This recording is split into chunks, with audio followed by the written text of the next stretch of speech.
Hey everyone, welcome to another installment of my ever popular Dan 3 replay videos that I do. So this was a score I got quite a while back. I've been sitting on it because just in the hustle and bustle of getting the 2-all and all the other crap I've been doing, I haven't gotten around to commentating it. So I think of this as the little brother to my 2-all, where I got this probably a week or so before my 2-all, and it's a long time in the making as well. This is the highest score on the forum and on the French forum, but there is a higher score out there, which is Pazzy's True Spirit score. That being said, I feel like if I keep going, I could beat Pazzy's score, at least as it stands now. His Gray's True score is balls to the wall crazy, and I don't know if I could ever beat that one, but his True Spirit score, I think he just kind of threw out there, and there's a few things I think I can improve upon. But at this point in time, that is not the case. His score is still higher than mine, but he never bothered to submit it to the leaderboards, so I guess it is what it is. So here we go. So True Spirit is quite a step up in difficulty over a hard spirit.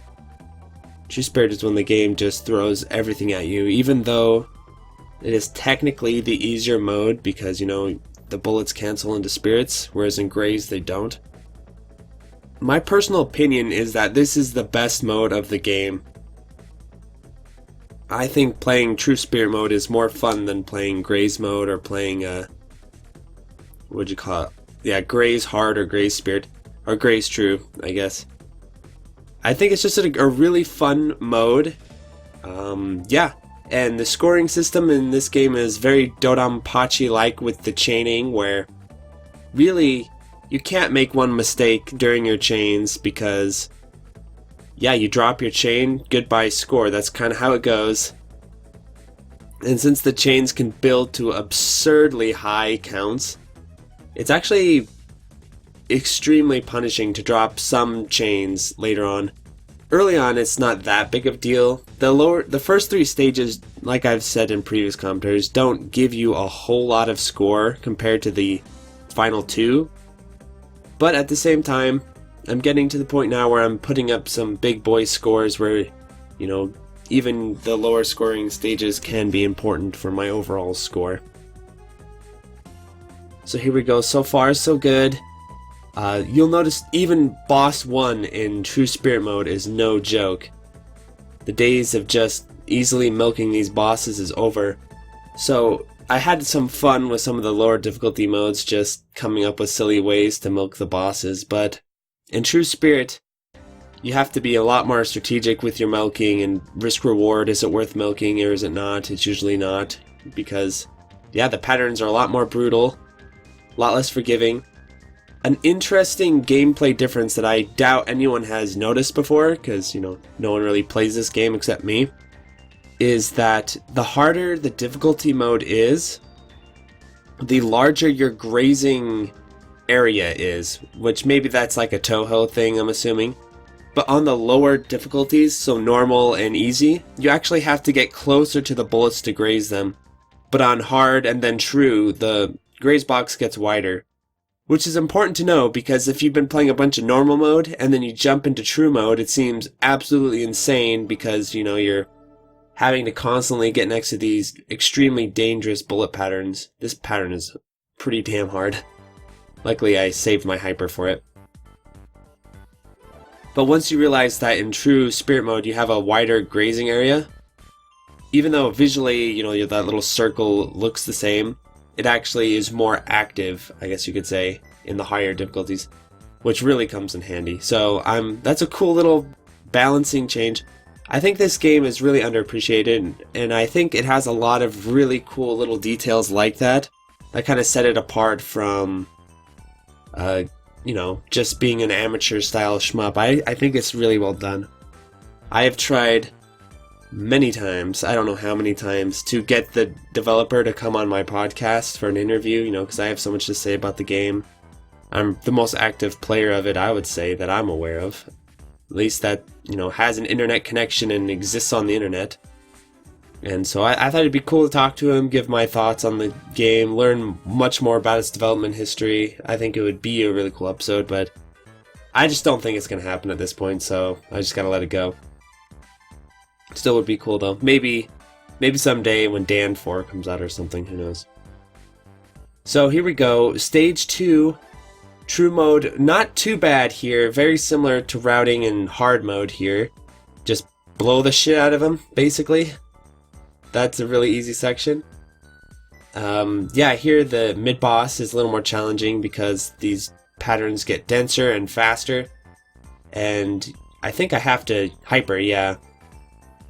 Planned it out. Oh yeah, like this right here. Pretty challenging.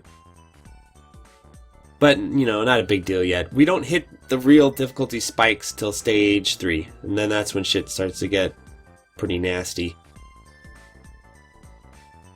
So, all you have to do here is hang back, fire.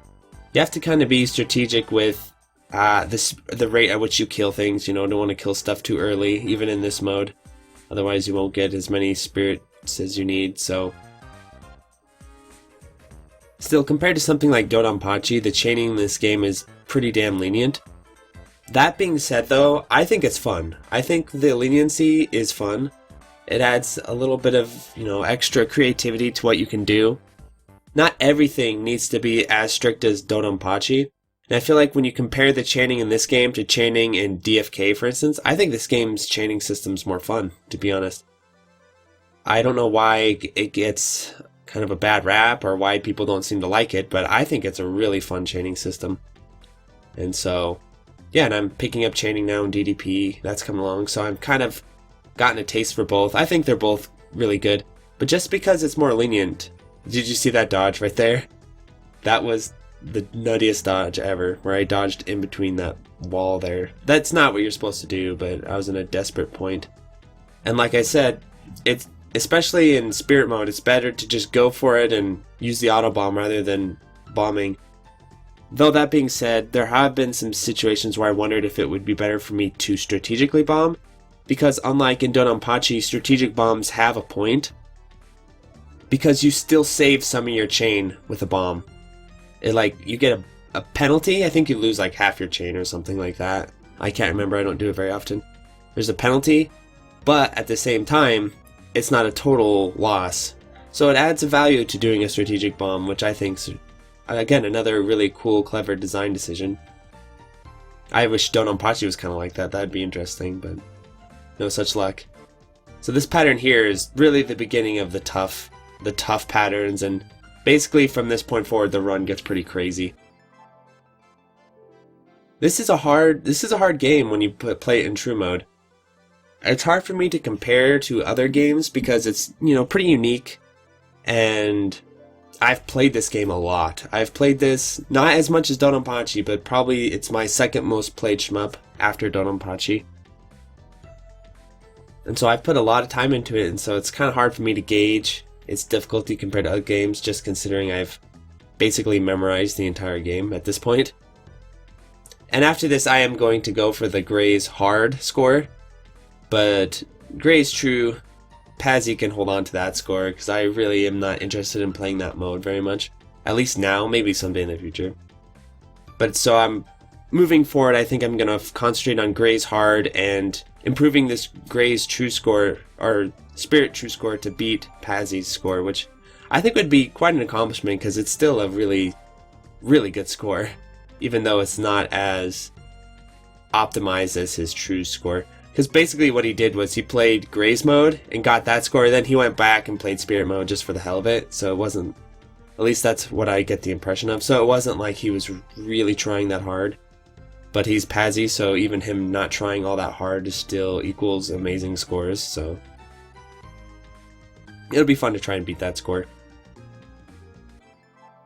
Technically this run could have done it, but there comes a pretty heartbreaking point where that became an impossibility. But I wasn't even aiming that high. I was trying to beat a different score on the shmup board, which was a really solid score, so... But I was able to do it. It's funny, like 5 or 6 months ago, I came extremely close to beating the top score on the shmup forum in this mode.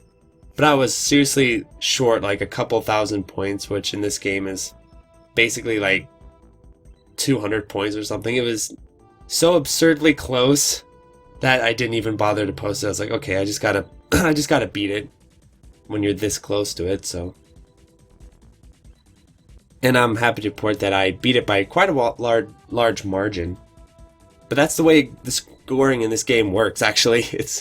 It's not like a game where you claw extra points, you know, run to run. If you have a good run and you keep going, that becomes, it could like double your score.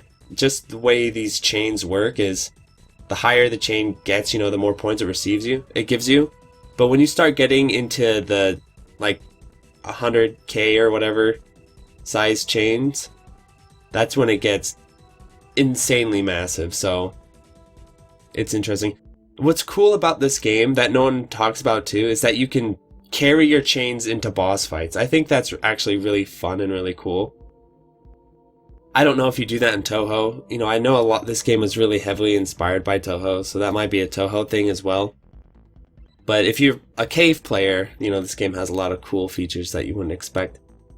I think I've said this a billion times, it's like a nice marriage between a cave game and a Toho game. I really hope he comes out with Dan 4, you know, and doesn't just stop here.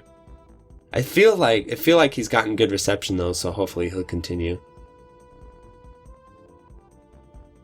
So this pattern is a nasty little bitch, but I finally learned how to consistently get through it. I'll show you. So first thing to know, okay, with this you just gotta dodge it. There's not really a strategy here. But with here, those little red balls, they're decoys. They won't hurt you unless they like nail you right in the middle. Like they have a tiny little hitbox. So you really don't need to worry about them. They're just decoys to mess with you. Once I learned that, it became a lot easier. This pattern is nasty. It's filthy. You got these walls, you got this, and it goes on forever. It goes on so long. Watch how long this goes on. And I've tried all these different strategies of moving to the left, moving to the right, moving left, following him, being opposite to him. In the end, I found, for me, the most consistent way of dodging this pattern was just to hang out close to those, that was so lucky. That was so insanely lucky. This pattern can go fuck itself. You can hear me? This pattern can go fuck itself. It is the shittiest pattern ever. It's so hard to dodge. Like, the way it has to be done is you just have to have a hyper to dodge it. That's it. Like, there's no other way. We just have to have a hyper to dodge that shit. Or have pixel precise dodging in the clutch. It's a stupid pattern. I really don't like it. But, when I was practicing, I found the best way is just you need to have a hyper to get through that pattern. But the pattern before it is so demanding that, you know, carrying the hyper into it is so hard. So that was a pattern where I felt like maybe I should start looking into strategic bombing, you know, right? But, I mean, it's not undodgeable. But it's seriously just these walls, wall after wall, and you have to put your ship through these tiny little walls. So it's pretty absurd. And it's such a difficulty spike. It's like the hardest pattern in the entire game to dodge. Right there. Yeah, it's the hardest pattern in the game. It's just unless you have a hyper, then it's okay. But without a hyper, it's basically almost undodgeable. So I don't know, I wasn't a big fan of that pattern. I feel like it needed a few more gaps somewhere to get through, you know. But it literally has no gaps at some points where you have to just go through the wall and, you know, have perfect. So it fucks me up every single run, except if I have a hyper. This mid-boss is also nasty. This is the run maker or breaker. I'll show you right here. If you dodge this and carry the chain, you're in business. If you miss it, your run's probably dead. And I dodged it. Whew. You have to just memorize where that comes out, basically. Okay, now we are in business. So carrying that chain into this section, this is huge. This is going to be a massive point increase if I hold the chain. So if I hold the chain all the way through, it gets absurd how much more points it's worth than if you dropped it earlier. It cuts it in half, essentially, if not more, your stage score. So that's a huge win right there. So I already got that. I was like, okay, this run's for real now. Because no run is completely dead because you could cash out on stage 5. If you have a perfect stage 5, I basically could get the record. If I ever had a perfect stage 5. So I was like, okay. Or if you have a pretty much perfect stage 3 and stage 4, then an okay stage 5, you get the record. So right now I have a perfect 3, and I'm feeling really good. Oh, there's the record right there. So you see in the right corner? That was basically the record, because like I said, I matched it, but was just a little bit under, a few thousand points or so under. 100,000, something like that. So, but it's basically the same score. So all I had to do is beat that score on the right, the 2.3 bill. And I would have had the record. Look how already far I've come. I'm like, wow. See how good a perfect stage... Because I had really good stage 2. Really good stage 1. I mean, I reset bad stage 1s anyway, but... Oh! Fuck my balls. That was it. That was a big loss. But still, I mean, look how close I am to the record already, so I was like, okay. But that basically locked me out of beating Pazzy. Had I kept that going, you know, I might have been able to beat Pazzy's score. Practicing this game is really interesting. The funny thing is that true mode's actually easier to practice than the other modes, because it doesn't seem to have much rank, because the game's already maxed out, so it doesn't throw a whole lot of rank at you like the other ones. Like hard mode has a lot of rank, where it'll basically become true mode at certain points if you have much rank, and you can't really practice that other than doing it in a run. But if you have true mode, it doesn't really change that much between stage select and in-game, because the rank doesn't seem to have a huge difficulty. Very proud of that dodge there. That's a tricky pattern. Like I said, like, people don't take this game seriously, but when you start playing in true mode and stuff, it gets legit how hard the game is. It's not a walk in the park anymore.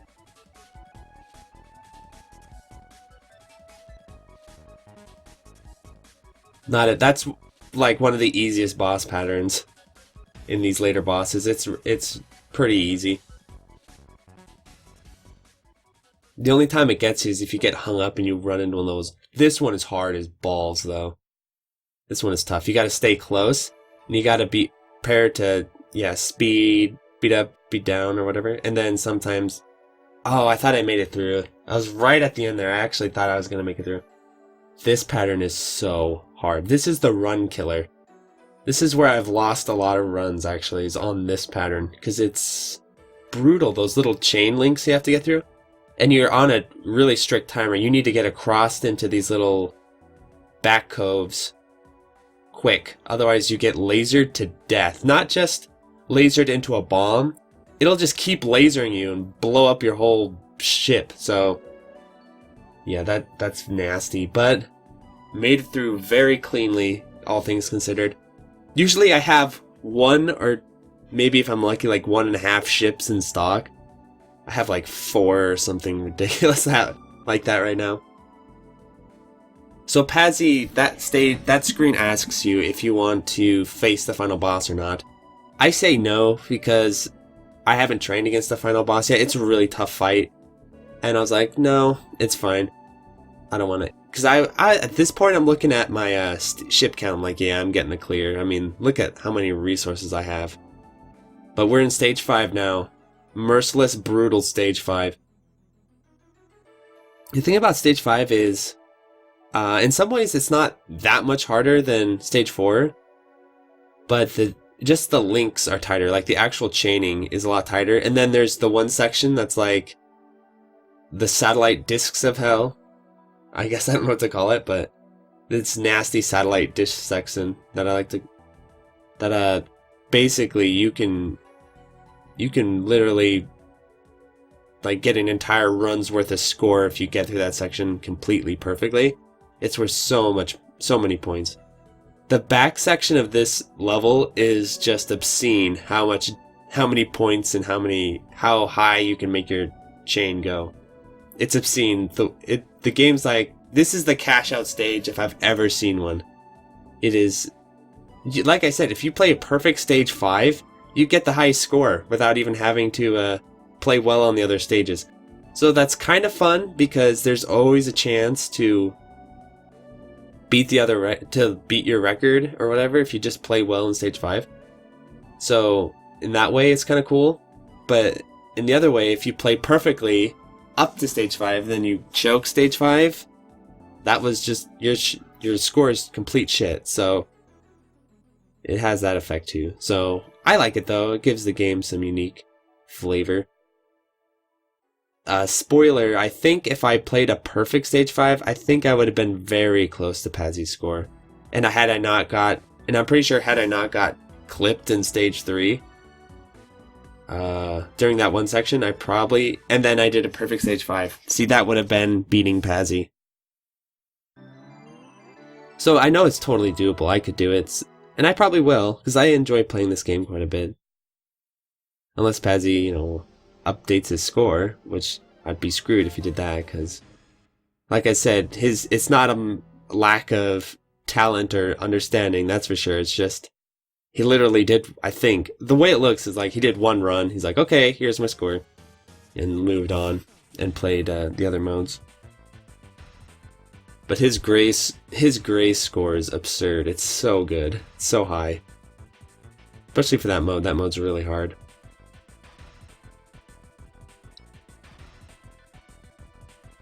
Yeah, this is just a fun little section. You can get flanked pretty hard though by these things on the left. Even in spirit mode, they can flank you pretty hard. So if you have to already know they're coming and do your dodging, otherwise I've lost a few runs to that. Pisses me off, you get this far.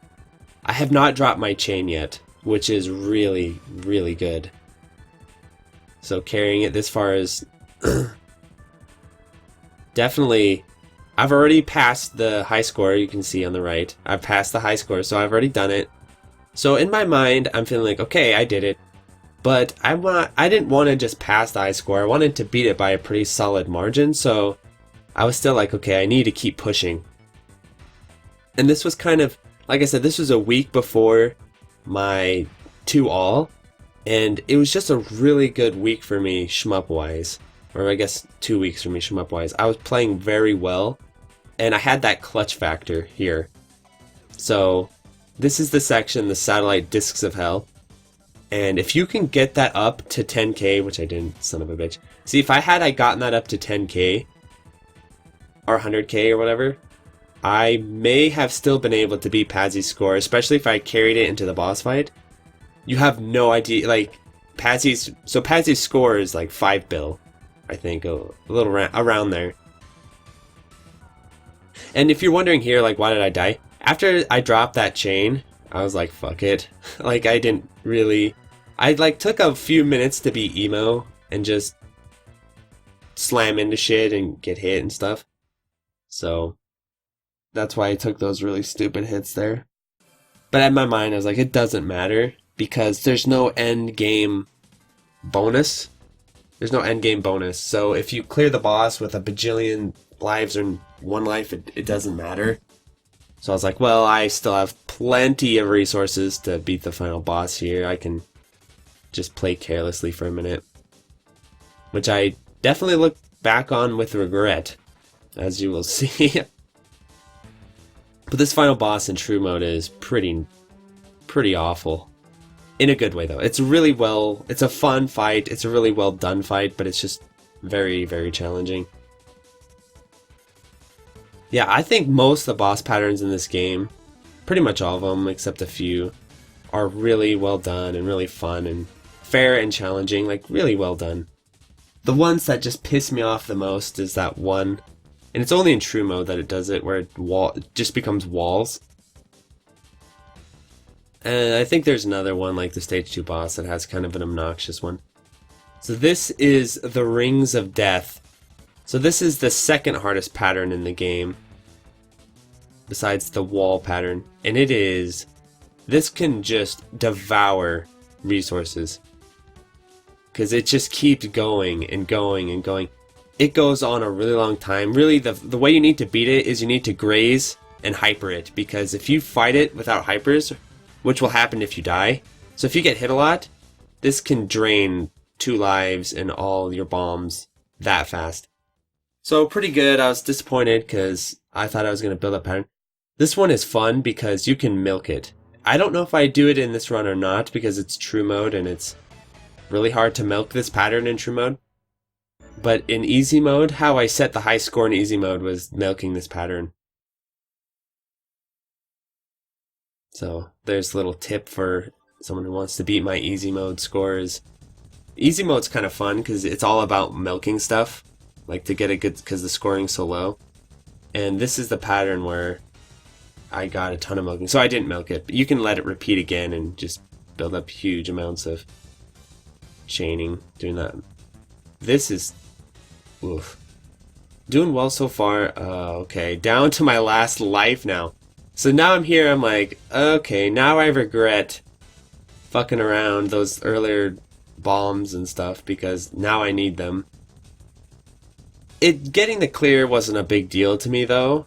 Like I said, there's really not a huge bonus for actually clearing it or not clearing it. It was just more of like a vanity thing of, hey, I wanted to say all, you know, when I post my score rather than 2-5. You know, for that reason. So that's kind of was the big deal there with getting the clear or not getting the clear. This is the final attack. Really tough. I was very close there. Didn't quite make it.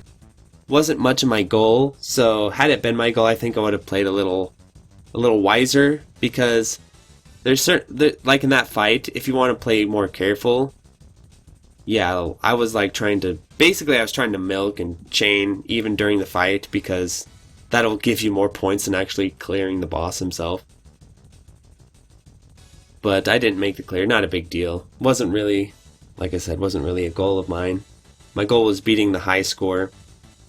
And, you know, true survival, like survival runs in true mode isn't that big of a deal. They're pretty hard, but the game's got the auto bomb system and stuff. So if that's really my goal, I think I can knock out a clear. Not too bad, but that's not my goal. My goal is to beat Pazzy's score, so if I ever post another true mode score, that'll be the one where I beat Pazzy's score, which is like 5 bill or something. But anyway, yeah. So that was my replay. I hope you all enjoyed it. I know Dan 3 isn't a very popular game, so I don't know how many people actually care that much, but it's satisfying. So thanks so much for tuning in. See ya.